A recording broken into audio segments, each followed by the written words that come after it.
Sir, बाहर एक आदमी है, उसके हाथ में बंदूक है। क्या? हाँ सर।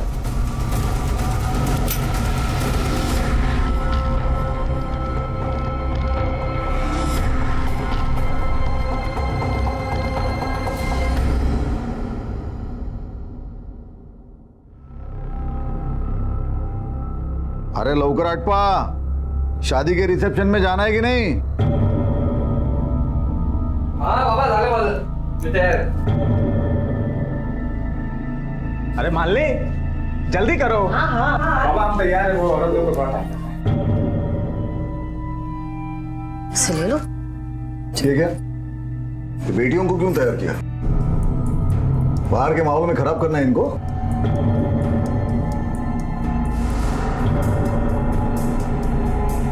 ये कहीं नहीं जाएगी, घर पे ही रहेंगे।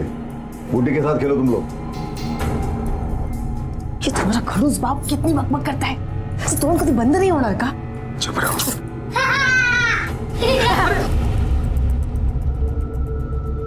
गुड्डी, गुड्डी बेटा नहीं, इधर आ बेटा नहीं।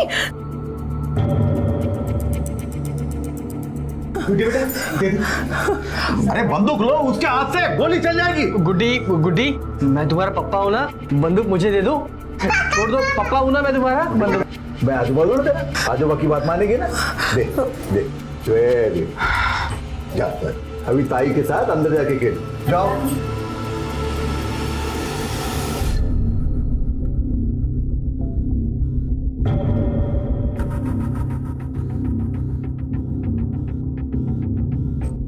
यहाँ क्या खड़ी है? अंदर जा, बहनों का ख्याल रख। पागल एक ना एक दिन किसी को स्वर्गवासी जरूर बनाएगी।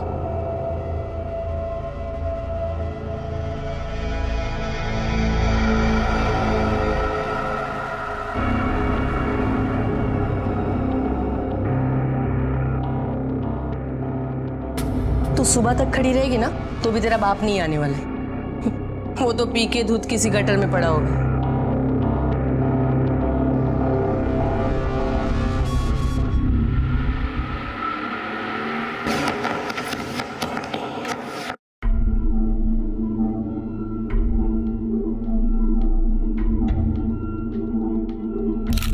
नमस्ते तानाजी भाऊ। अरे जाधव, ये बस, हे जागा दे रे। या बसा, काय चाललंय तुझा? मैं क्या बोल रहा हूँ ना, जनार्दन भाई क्या देखने रे? काय को मैं उस पनौती का मुंह देखूं? उससे अच्छा है मैं अपने कुत्ते का मुंह देख लूं। अरे एक गोसी आइक माझी, अगर वो इधर आए तो मेरे से दूर रखना उसको। हाँ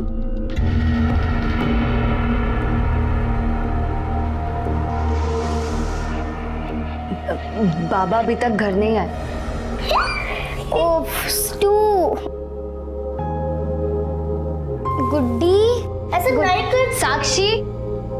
साक्षी मैं बाबा को ढूंढने जा रही हूँ, तुम सभी लोग घर पे रहना और कहीं जाना नहीं। गुड्डी का ध्यान रखना।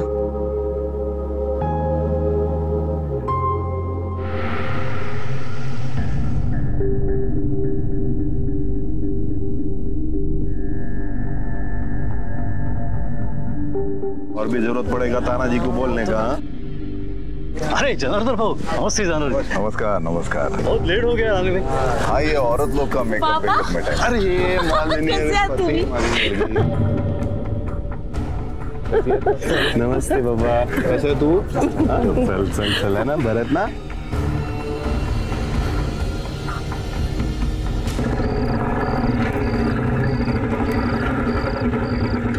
अरे भाई प्रताप जी को देखा कहाँ? हाँ उधर फेंके पड़े।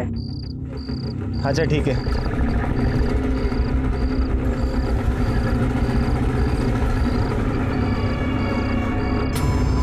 बाबा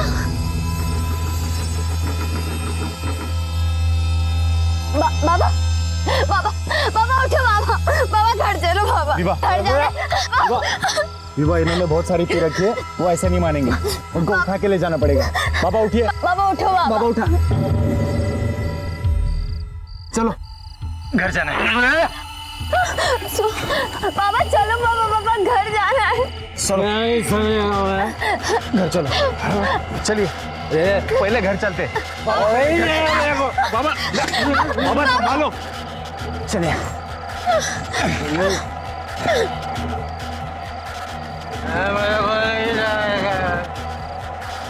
हाँ काका। बोला मेरे को नहीं जाएगा।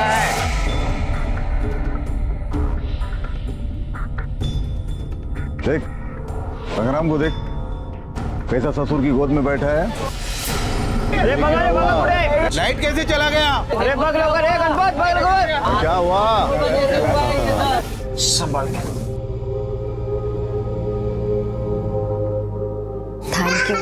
अरे कोई नहीं, चलो मैं निकलता हूँ। हाँ?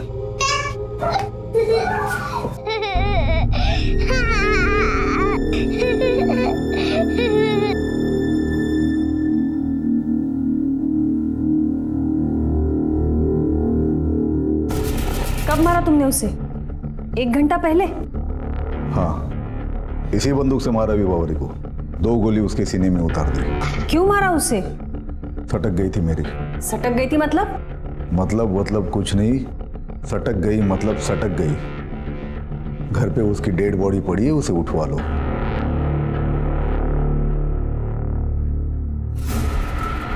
साक्षी, सोनाली, गुड्डी,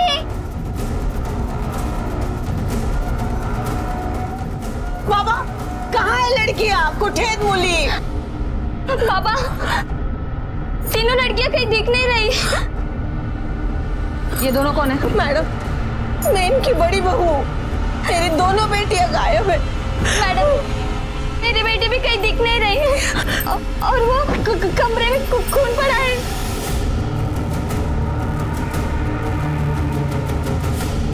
अगर यहाँ पे मारा है तो बॉडी कहाँ है? यहीं पड़ी थी वो। मैडम हमारी बच्चियां। बच्चियाँ कहाँ थी? जब हम शादी में जाने के लिए निकले तो इधर ही तीनों थी। उसके बाद बच्चियाँ कहाँ है? मुझे क्या मालूम, मैंने सिर्फ विभावरी को मारा है। बच्चों को मैंने कुछ नहीं किया। अरे तुम्हारे पति कहाँ हैं? संग्राम कहाँ है? अजिंक्य कहाँ है? आपने मेरी बेटी गुड्डी को कहीं देखा? नहीं। मौशी, सोनाली साक्षी दिखी क्या? नहीं देखी।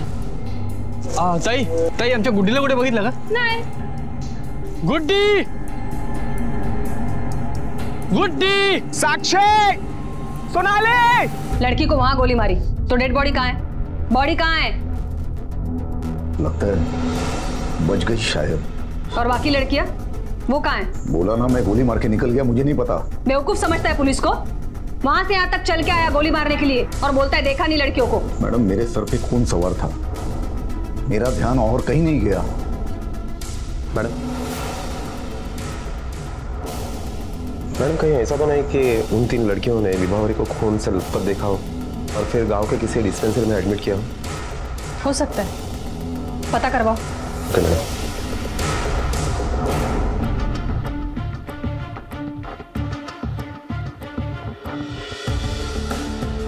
मैडम, गांव के सभी डिस्पेंसरी में हमने चेक किया, विभावरी का कहीं भी पता नहीं चला।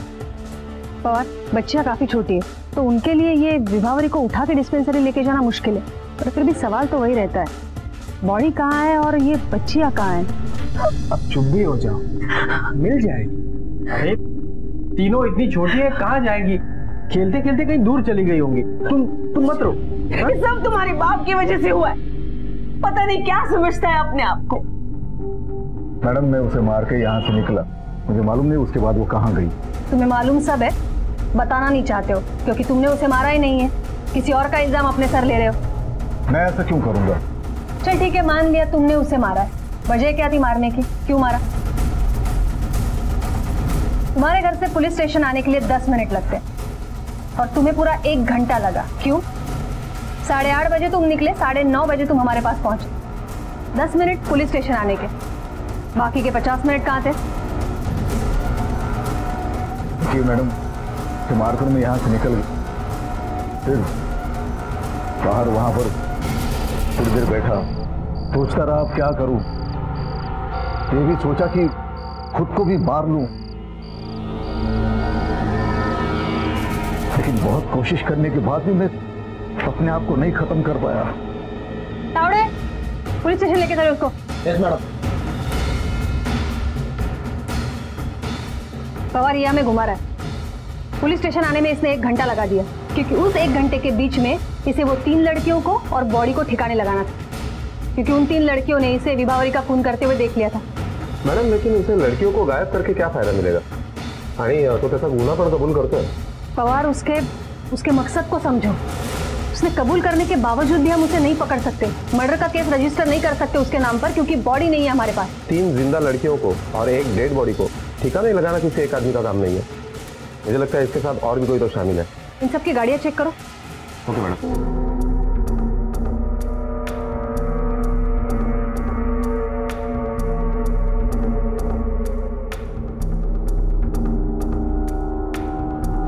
पवार, कहीं सापडलं? मैडम, गाड़ी में ऐसा कुछ भी नहीं मिला जिसके बिना पर शक किया जा सके।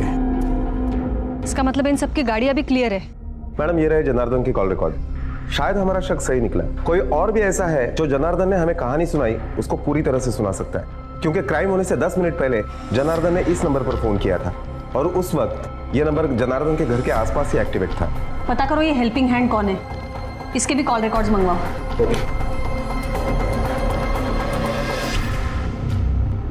ये सोपान कौन है जिसको तूने घर से निकलने के 10 मिनट पहले फोन किया था? ऊंचा सुनता है क्या? तुझे समझ में नहीं आ रहा है? तू लॉकअप में है। ठीक है, अभी मुंह मत खोल। अब हम पता करवाएंगे कि ये सोपान कौन है और तुझे बताएंगे।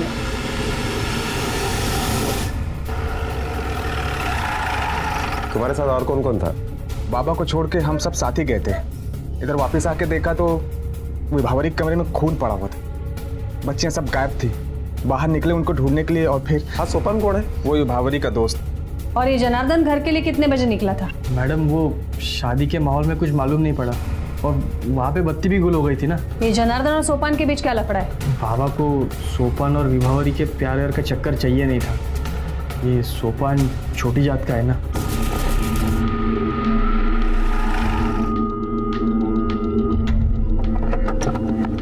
सोपान! सोपान! हिम्मत! बाबा, आप छोड़िए उसको। बाबा, मैडम पूरा घर विभावरी को समझा रहा था कि वो सोपान का साथ छोड़ दे, पर वो किसी की बात नहीं सुनी। मैडम, सोपान गायब है। बहुत जगह पे ढूंढा, कहीं नहीं मिला।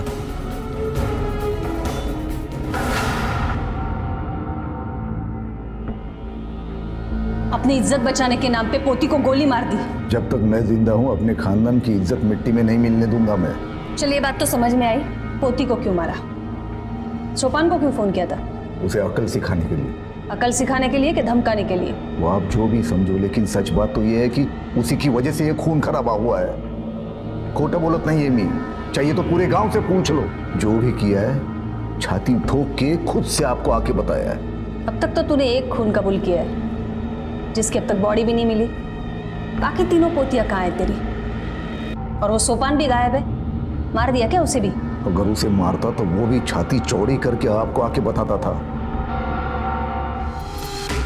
मैडम, सोपान के भी कॉल रिकॉर्ड आ गए हैं और इस कॉल रिकॉर्ड के मुताबिक जनार्दन सोपान का मालिक नहीं था, बल्कि सोपान और ही किसी के छत्रछाया में था।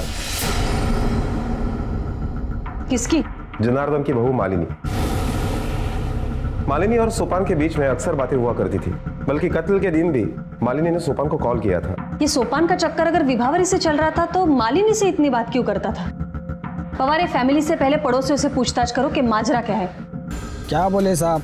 मालिनी तानाजी शिंदे की लड़की है, बाप जैसी अकड़ है उसमें। कुछ दिन पहले इनमें बहुत दोस्ती हुआ करती थी। जमीन के वजह से इनमें आपस में झगड़ा होने की वजह से तनातनी चल रही है। अभी तो जनार्दन के बेटे के साथ शादी हुई ना, बेटी तो अपने सगे बाप की ही साइड लेगी। और इसी बात से उन दोनों में झगड़ा हुआ करता था। ये जमीन पहले भी मेरी थी, अभी भी है और आगे भी रहेगी, समझा? तो तेरा लोफर गिलेना मेरे ऊपर नहीं चलेगा, समझा? इस तरह से झगड़ने से समस्या का हल नहीं होता है। ये बात सारी बैठ के भी तो हो सकती है। तो समझाओ इसको पहले। अरे समझा, मेरे को क्या समझाने?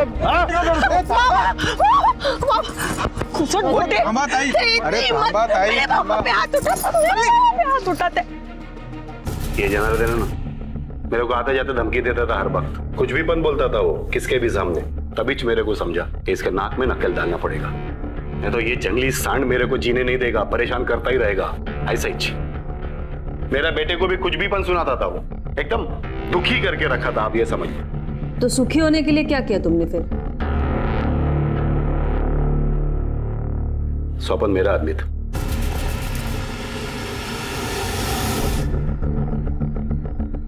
सोपन को हम लोग ने ही उसके घर पे काम पे भेजा था, मैंने और माली ने, ताकि वो उसके साथ कुछ कांड करे और बिरादरी वाले और गांव वालों को मैं तैयार करूं ताकि वो उसके मुंह पे थूके। और मौका मिला मुझे उस दिन, शादी के रिसेप्शन वाले दिन। इधर खड़े रह के रुआब झाड़ रहा है तू, लेकिन तेरे घर में जो बेशर्मी हो रही है उसका क्या? वो सोपन है ना, उसका यार, तेरी पोती उसके साथ रंगरलिया मना रही, नहीं दिखता तेरे को? हाँ, देख मैं किसी का कार्यक्रम नहीं बिगाड़ना चाहता, नहीं तो अभी के अभी तेरे दांत तेरे हाथ में निकाल के देता। अभी देख, पूरा गांव तेरे पास आने वाले हैं जूतों का हार लेके, तेरी पोती की वजह से, समझा? हाँ, क्योंकि वो लोग नहीं चाहते कि उनकी भी बहू बेटी बिगड़ जाए तेरी पोती के जैसे, समझा? जा जा संभाल उन लोग को, जा। इसी मौके के लिए तो मैंने सोपन को वहां पे रखा था। मैंने देखा कि जनार्दन यहां से गुस्से में निकला है। मैंने तुरंत सोपन को फोन किया कि विभावरी को बिस्तर पर लेकर जाए, लेकिन वो वहां से निकल चुका था मैडम। लेकिन हाँ मैडम, वो उससे पहले उसके साथ ही थी विभावरी। तुम्हें कैसे पता वो विभावरी के साथ था? वो जब घर से निकला था तब उसने मुझे फ़ोन किया था और उसने मुझे ये भी कहा था कि बाबा ने जो कुछ बताया वैसे वो कुछ भी करने वाला नहीं है, और उसने मुझे ये भी बताया था कि वो विभावरी से सचमुच में प्यार करने लगा है, और फ़ोन काट दिया। उसके बाद जनार्दन ने क्या देखा घर में, क्या किया और क्यों किया, हमें कुछ नहीं मालूम मैडम। मैं घर पहुंचा।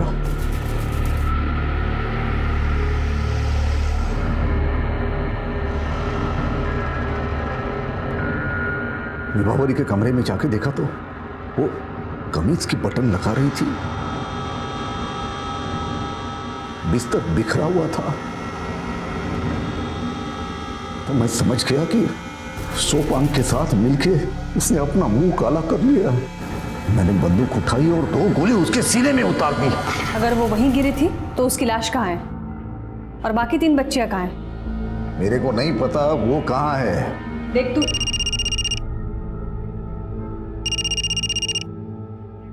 हेलो,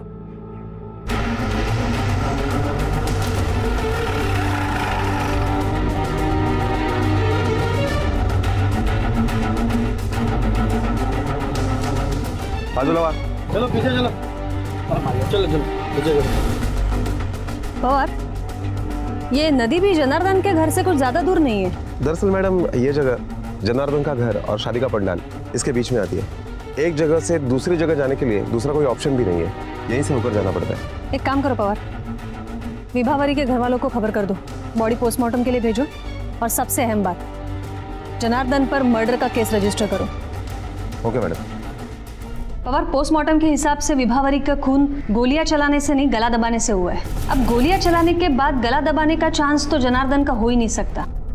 पवार, अगर ये जनार्दन 2 गोलियां चला सकता है तो और भी गोलियां चला सकता था। उसके बावजूद भी वो लड़की जिंदा थी, इसका मतलब है किसी और ने आकर उसका गला दबाया है। पवार, ये जनार्दन को तोड़ना पड़ेगा। ये हमें पूरा सच नहीं, आधा सच बता रहा है। मैडम, जनार्दन सावंत कभी झूठ नहीं बोलता। मैंने बोला है आपको, मैंने 2 गोलियां मारी, उसको उधर ही छोड़ दिया और वहां से मैं निकल गया। वो 3 लड़कियां कहाँ हैं मुझे नहीं मालूम। अब 10 बार पूछोगे तो वही बोलूंगा, 50 बार पूछोगे तो भी वही बोलूंगा। तो बच्चियां गायब हुई ये पता ही नहीं तुम्हें? कैसे पता होगा मैडम, मैं तो इधर आ गया था। मुझे चिंता है तो सिर्फ मेरी गुड्डी की। क्यों? बाकी बच्चियों की चिंता नहीं है? उनकी चिंता करके क्या करे मैडम, वो भी बड़ी हो कि विभावरी के जैसे पराये मर्दों को अपने ही घर में बुला के इश्क लड़ाएंगे। लेकिन मेरी गुड्डी दिमाग से थोड़ी कमजोर है, बहुत भोली है, उसे कुछ नहीं समझता।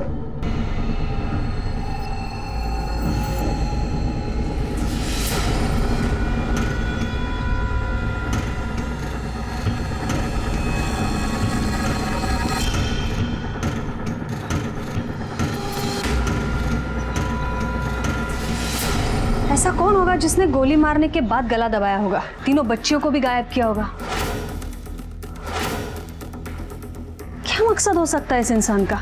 सोपान भी हो सकता है, क्योंकि मालिनी के मुताबिक वो विभावरी से प्यार करने लगा था, हमेशा उसकी मदद करता था। मौका देखकर उसने मदद की कीमत मांगी होगी और विभावरी ने उसको झटक दिया होगा, इसलिए गुस्से में आकर वापस आया होगा और विभावरी का गला दबाया होगा। और ऐसा करते वक्त उन 3 लड़कियों ने उसे देखा होगा और इसीलिए उसने लड़कियों को गायब कर दिया। बिल्कुल हो सकता है। ये सोपान का कुछ पता चला? कहाँ है वो? थम रे, थम गाड़ी साइड ला लो। मानता हूँ सर, गलती मेरी, लेकिन अभी सर गाडी साइड ला लाव सर, घरचा माणूस आहे सर। साइड ला लाव। किती माणसं आहेत कमांडर? काय झालं? माणसं बघा चेपून भरली साहेब। सर आगे से नहीं भरूंगा सर, गलती हो गई सर।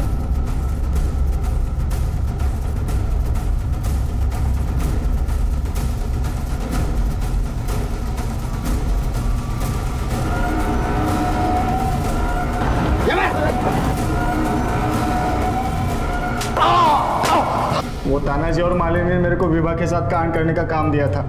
उनको वो जनार्दन को बेइज्जत करना था। मैं उधर गया भी यही सोच के था, पण ती मुलगी खूप चांगली होती साहेब। वो अपने बाप का बहुत ख्याल रखती थी, उसे अपने खानदान की इज्जत के भी बहुत फिक्र थी। वो कभी मेरे को हाथ नहीं लगाने दी, मेरे को बहुत अच्छा दोस्त मानती थी वो। और बात दोस्ती से आगे नहीं बढ़ी तो गला दबाकर मार डाला उसको। मैडम मैं उसको कैसे मार सकता हूँ? मैं तो उसे प्यार करने लगा था। और रोज की तरह उस दिन भी हम उसके बेवड़े बाप को ढूंढने गए थे। बहुत ढूंढने के बाद उसको घर ले आए थे मैडम। यहाँ तक की कहानी मालूम है हमको, और इसको बिठा के रखो जब तक आगे की कहानी नहीं सुनाता।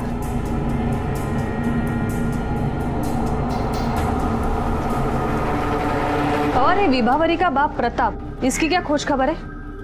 1 नंबर का बेवड़ा है मैडम, 24 घंटे दारू के नशे में रहता है। उस दिन भी घर के बाहर खटिया पर दारू पी के दूध था।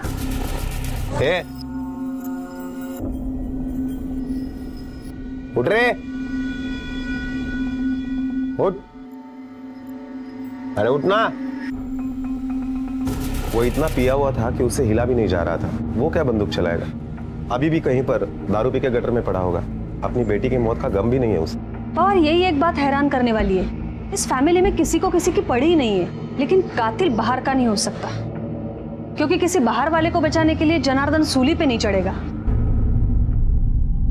मैडम फिंगरप्रिंट्स की रिपोर्ट आ गई है। इस रिपोर्ट के मुताबिक बंदूक पर 2 लोगों के उंगलियों के निशान है। एक तो जनार्दन के हैं और दूसरे किसी बच्चे के हैं। गुड्डी दिमाग से थोड़ी कमजोर है।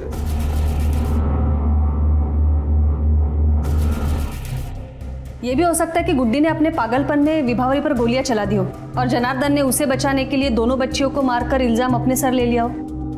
अच्छा पवार, ये शादी का वीडियो देखा तुमने? जनार्दन कब तक है वहां पे? मैडम वीडियो से ज्यादा कुछ पता नहीं चल पाया, क्योंकि लाइट जाने की वजह से वीडियो शूटिंग नहीं हो पाई थी। और लाइट आने के बाद जो फोटो निकाले गए उसमें ज्यादातर दूल्हा और दुल्हन ही थे। इसका मतलब हमारे पास कोई सबूत नहीं है कि वो वहां से 8:15 या 8:20 के बीच निकला था। और ऐसे 2 लोग हैं जो जनार्दन को इस काम में मदद कर सकते हैं, जो गुड्डी से बेहद प्यार करते हैं, और वो दोनों हैं उसके माँ बाप अजिंक्य और सुचित्रा। मालिनी, ये काहीतरी खाऊन घे।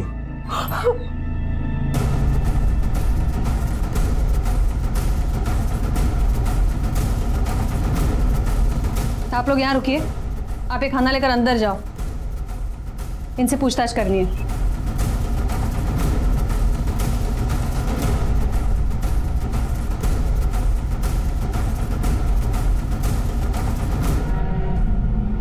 तुम्हारी बेटी गुड्डी उसी दुनाली बंदूक से खेलती थी जिससे विभावरी का खून हुआ? हाँ, मैंने बाबा को बहुत बार बोला भी था उसे डांटने के लिए, लेकिन बाबा उससे बहुत प्यार करते थे। लेकिन बाबा की एक बार बोलने पर वो बंदूक दे भी देती थी। आजोबा की बात मानेगी ना? दे, दे, दे। तुम्हारे ससुर जी को गुड्डी को छोड़कर बाकी सब लड़कियों से प्रॉब्लम थी ना? और तुम्हें? मुझे क्यों प्रॉब्लम होगी? आणि तुला? क्या बात कर रही है मैडम? सगळ्या माझ्या मुलीसारखेच होते। मैं सबको बराबर प्यार करता था।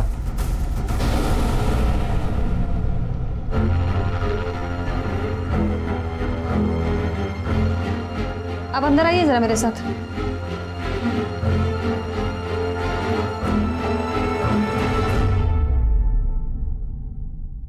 डरिए मत, देखने दीजिए। किसने मारा इतना बेरहमी से? बोलिए, डरिए मत, कहिए किसने मारा है?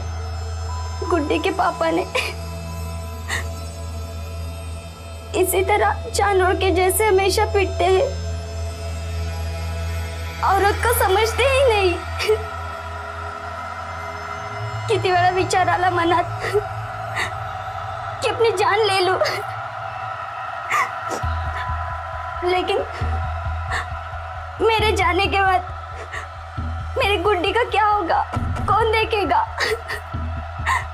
ये सोचकर रुक गई। देखिए आप शांत रहिए, रोइए मत। बाहर क्यों नहीं आना? घरेलू हिंसा अपराध है, पता है ना तुझे? मैडम, पति पत्नी के बीच में तो ये बातें होती ही रहती हैं। ये सब बड़ा चढ़ा के बोल रही हैं आपको। औरत का तो काम है राई का पहाड़ बनाना। देख तो हमें। एक मिनट मैम। हेलो, हाँ ठीक है, हम पहुंच रहे हैं। मैडम, और एक लड़की का पता चल गया है। गुड्डी,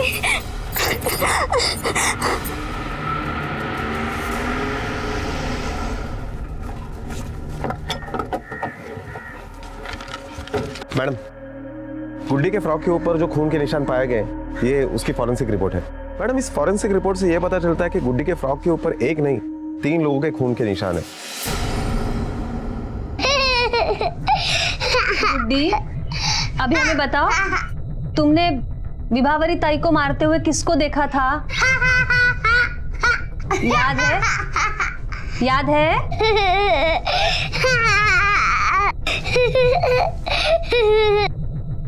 बनसोड़े,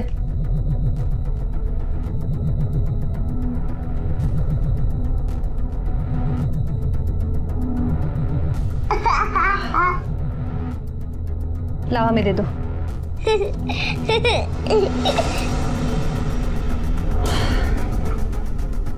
और इसको पूछ के कोई फायदा नहीं है। एक काम करा, घरच्यांवर नजर ठेवा। फैमिली से कोई भी गांव के बाहर नहीं जाना चाहिए। मैडम काय झालं? मेरी बेटियों का क्या हुआ? वो अब तक क्यों नहीं मिल रही? मैडम घाबरू नका, गुड्डी मिल गई है ना, अभी दोनों लड़कियां भी मिल जाएगी।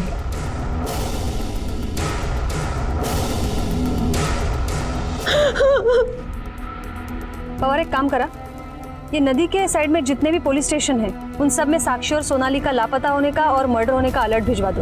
Okay madam. उस घर में ऐसा कौन है जिसको विभावरी से इतनी नफरत है? कहीं कातिल उसका अपना बाप प्रताप तो नहीं है? लेकिन मैडम, वो उसे किस रंजिश में मारेगा? क्योंकि उस दिन तो उसकी हालत दारू पी के धुन था, यही ना? और हो सकता है वो हमसे झूठ बोल रहा हो, नाटक कर रहा हो। वो अपनी बेटी से नहीं, बाकी लड़कियों से शायद नफरत करता हो। नफरत किस वजह से है, ये तो वो खुद ही हमें बताएगा। देखो कहाँ पी के पड़ा है, उठा के लेके आओ उसको। Okay madam. क्या तुम्हें ठीक से याद है वाकई प्रताप नशे में धुत था? हाँ मैडम, उसने बहुत पी रखी थी।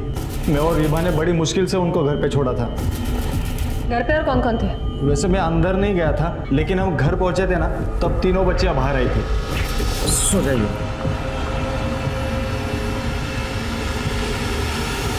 लेकिन ये बात भी सच थी कि विभा अपने बाप से बहुत प्यार करती थी।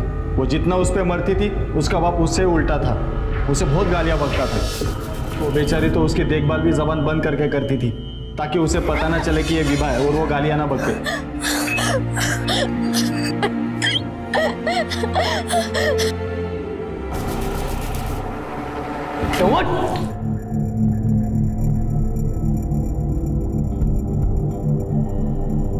तूने मारा तीनों लड़कियों को? बोल। मालूम नहीं मेरे को कुछ नहीं पड़ता मैडम। हाँ, वो उस दिन वो सोपन और विवाह मेरे को घर लेकर आई और उधर वो बार में सुलाया मेरे को। ये आया था उधर शायद। उठ रे। अब वो कुछ तो बात कर रहे थे मैडम, मुझे अपन पिया हुआ था। अब घर से कब निकला अपने को पता नहीं। उठ। हाँ? कहाँ लेके गया था तीनों लड़कियों को? कहाँ लेके गया? किसको? किधर लेके गया? किधर? तुझे पता है विभावरी मर गई है, खून हो गया उसका।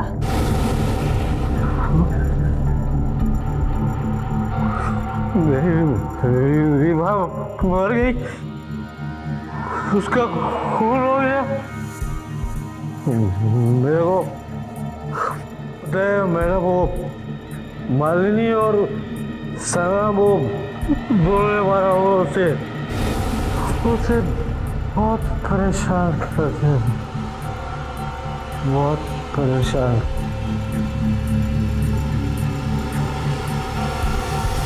मैडम आपको गलत फहमी हो रही है। हाँ मैडम, हम लोगों ने जो कुछ भी किया था वो सब आपको बता दिया हम लोगों ने। खून करने का तो हम लोग सोच भी नहीं सकते। और रिमांड पे जाने का सोच सकते हो ना? अब तक तो कोर्ट के ऑर्डर आ ही जाएंगे, फिर तुम क्या, तुम्हारे भूत भी बोलेंगे। मैडम आप हमारे पीछे क्यों पड़े? हम सिर्फ ससुर जी को धमकाने वाले थे और इसके लिए हम किसी की जान नहीं ले सकते। और हम तो ससुर जी को सबक सिखाने वाले थे, वो भी सोपान ने मना कर दिया तो वो भी नहीं हो पाया। बंसोड़े, इन सबको बिठा के रखो। Okay madam. चलिए। जब तुम कमरे में घुसे तो विभावरी क्या कर रही थी? कितनी बार बोलूं मैडम, वो कमीज के बटन लगा रही थी। आई शपथ मैडम, मैं विभा को बाहर ही छोड़ के गया था। मेरे को तो अंदर जाने का परमिशन भी नहीं था। वजह तो मैंने आपको पहले ही बता दिया, मैंने उसे कभी हाथ नहीं लगाया, बहुत प्यार करता था मैं उसको। और ये विभावरी को जनार्दन ने जिस हालत में देखा था और बिस्तर की भी जो हालत थी, उस हिसाब से विभावरी पर जबरदस्ती करने की कोशिश की गई थी। लेकिन अगर वो सोपान नहीं था तो फिर कौन था? मतलब विभावरी का किसी के साथ संबंध था? संबंध था या वो संबंध बनाने की कोशिश कर रहा था। पवार, ये जो कोई भी है वही कातिल है।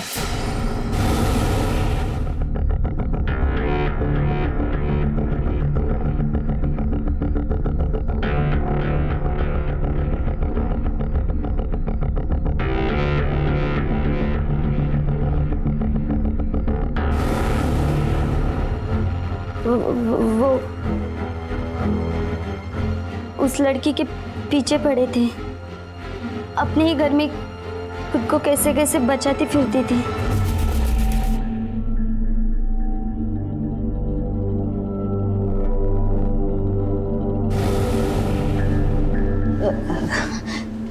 काका कुछ चाहिए आपको?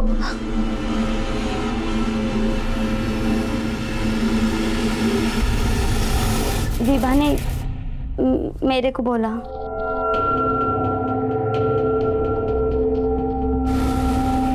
बात इतनी बढ़ गई थी कि ससुर जी तक को मालूम पड़ा, पर उन्होंने उनको डांटा नहीं, बल्कि विभा को ही डांटा। खोटा बोलता है, खोटा बोलता है। तेरा काका तेरे पे डोरे डालता है? तू खुद अपने काका पे डोरे डालती है और उल्टा बोलती है। मुझे अच्छे से मालूम है तेरा चरित्र क्या है।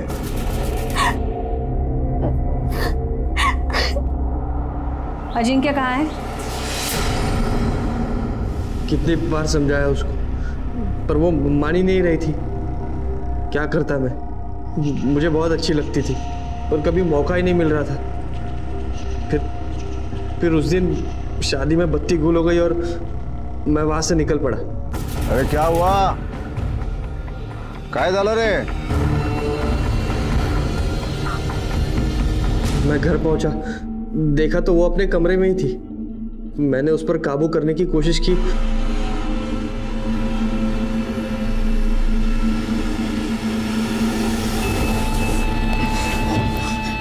काका आप क्या? काका छोड़ो! मैंने देखा कि साक्षी और सोनाली वहां आके देख रही है और फिर बाहर से कुछ आवाज आई तो मैं वहां से भाग गया। मैंने देखा कि बाबा अचानक घर पे आ गए थे। मैं सोनाली और साक्षी को लेके दूसरे कमरे में भागा।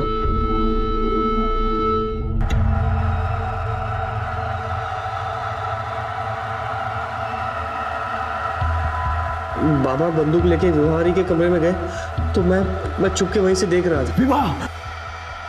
मैंने देखा कि बाबा ने विवाहरी को गोली मार दी थी, लेकिन विवाह जिंदा थी, तो मैंने गला दबा के उसको मार डाला। इतने में सोनाली और साक्षी भी वहां आ गई। मैंने उनको कहा कि बाबा ने विवाहरी को गोली मार दी है, उसको हॉस्पिटल लेके जाना पड़ेगा, नहीं तो उनकी विवाहरी कहीं मर जाएगी।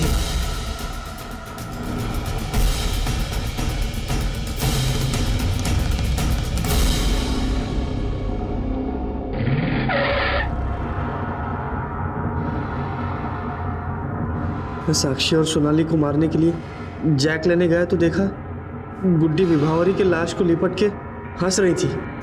मुझे पता ही नहीं चला कि गुड्डी कब आके गाड़ी में बैठी थी, लेकिन मुझे उससे कोई डर नहीं था। साक्षी और सोनाली को लेके मैं नदी की तरफ गया।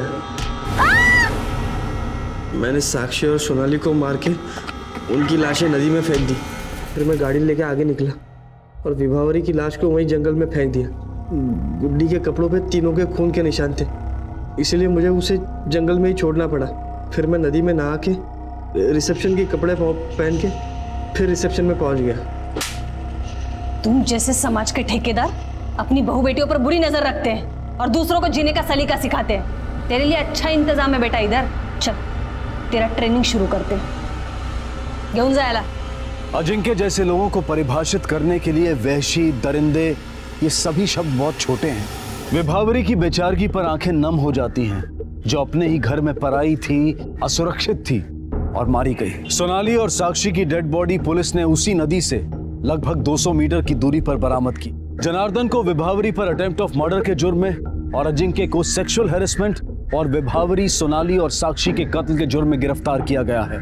हम उम्मीद करते हैं कि उसे कड़ी से कड़ी सजा होगी। हिंदुस्तान के न जाने कितने घरों में एक विभावरी हो सकती है। क्राइम पेट्रोल के माध्यम से हमारी उनसे गुजारिश है कि अगर आपका परिवार आपकी मदद नहीं कर रहा तो आप हिम्मत ना हारें, पुलिस के पास जाएं, वो आपकी मदद जरूर करेगी और हर मुमकिन कोशिश करेगी आपको उस नर्क से निकालने की। अब मैं अनूप सोनी आपसे विदा लेता हूं, फिर मुलाकात होगी अगले एपिसोड में एक और चौंका देने वाले केस के साथ। तब तक अपना और अपने परिवार का ख्याल रखें और देखते रहें क्राइम पेट्रोल डायल 100। सबक एक को सीख हम सबको। जय हिंद।